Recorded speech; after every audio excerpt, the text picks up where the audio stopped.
కేసీఆర్ గారేమో స్ట్రైట్ ఫార్వర్డ్గా ఉంటాడు. స్ట్రైట్ ఫార్వర్డ్గా నేను మాట్లాడుతున్నా, నేను చేస్తున్నా కదా, నేను మాట్లాడితేనే మీకు ఆనందమా, తృప్త్యా, నేను కనబడితేనే మీకు అవుతుందా, మీకు జరిగేటి జరుగుతున్నాయి కదా అని కేసీఆర్ గారు నిర్మమాటంగా నిర్భయంగా స్ట్రైట్ ఫార్వర్డ్ చెప్పేటువంటి మనసున్న మహారాజుగా ఆనాటి ముఖ్యమంత్రి ఉండే.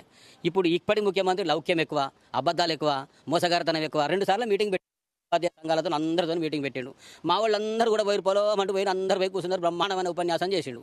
ఒక్క ఆర్థిక ప్రకటన చెయ్యలేదు ఎందుకు?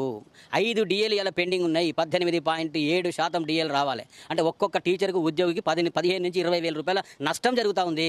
మా వాళ్ళు ఎందుకు అంత బాధను మనసులో పెట్టుకొని ఎందుకు అంత భయపడతా ఉన్నారు? ఒక ఆర్థిక ప్రకటన ఇప్పించడం లోపల ఎందుకు వైఫల్యం చెందుతూ ఉన్నారు? PRC ఏమాట కామాట చెప్పుకోవాలండి, పార్టీలకు అతీతంగా మాట్లాడుతూ ఉన్నాను నేను. PRC కొత్త రాష్ట్రం వచ్చింది, కొత్త సంసారము, కొత్త రాష్ట్రము, ఇంకా అర్థమే కాలేదు. ఆగమైనటువంటి సమైక్య రాష్ట్రంలో ఆగమైనటువంటి తెలంగాణ చేతికి అధికారం రాగానే ముఖ్యమంత్రి కేసీఆర్ గారు మాకు ఎంత PRC ఇచ్చింది తెలుసా అండి? జీవితంలో ఎవరు మర్చిపోరు. 43% ఫిట్మెంట్ ఇచ్చిన మహారాజు, మనసున్న మహారాజు. రెండవ PRCలో 30% ఇచ్చిండు. అంటే 2 PRCలలో 73% ఫిట్మెంట్ ఇచ్చిండు.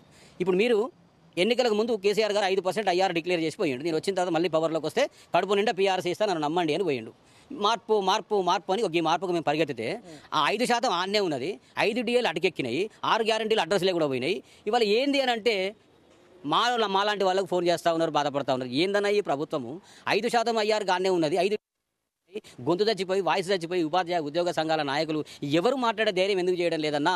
మీరు ప్రగతి భవన్లో మీటింగ్ పెట్టినాడు, ఆనాడు కేసీఆర్ గారిని అంశాలు అడిగారు, నిలదీశారు, చర్చించారు, కొట్లాడినారు. అనేక రకాలుగా మీరు ఒక యుద్ధమే చేసిన ప్రభుత్వంతో గతంలో. మరి ఇప్పుడు కనీసం యుద్ధం కాదు కదా, మాట్లాడే సాహసం కూడా ఎందుకు చేయడం లేదు? అంతగానం ఈ ఉపాధ్యాయ ఉద్యోగులను ఏం భయపెడతా ఉంది ప్రభుత్వం అని చెప్పేసి నాతో సామాన్య టీచర్స్ ఉద్యోగులు వాపోతా ఉన్నారు. ఏమీ చేయలేనటువంటి దయనీయ స్థితిలో మనసు రగిలిపోయి బాధ అనిపించి, నాలో ఉన్న బాధ, నాలో ఉన్న ఆవేదన జనాలకు తెలవాలి, ఉద్యోగ ఉపాధ్యాయులకు ప్రజలకు ఒక కష్టాలు అర్థం అయినటువంటి వ్యక్తిగా వాళ్ళకి వినిపించాలనే ఉద్దేశంతో నేను స్వచ్ఛందంగా ఇలా తెలంగాణ కోసం పొట్లాడి సాధించినటువంటి తెలంగాణ ఉద్యమకారుడు స్థాపించినటువంటి అనేక మంది 4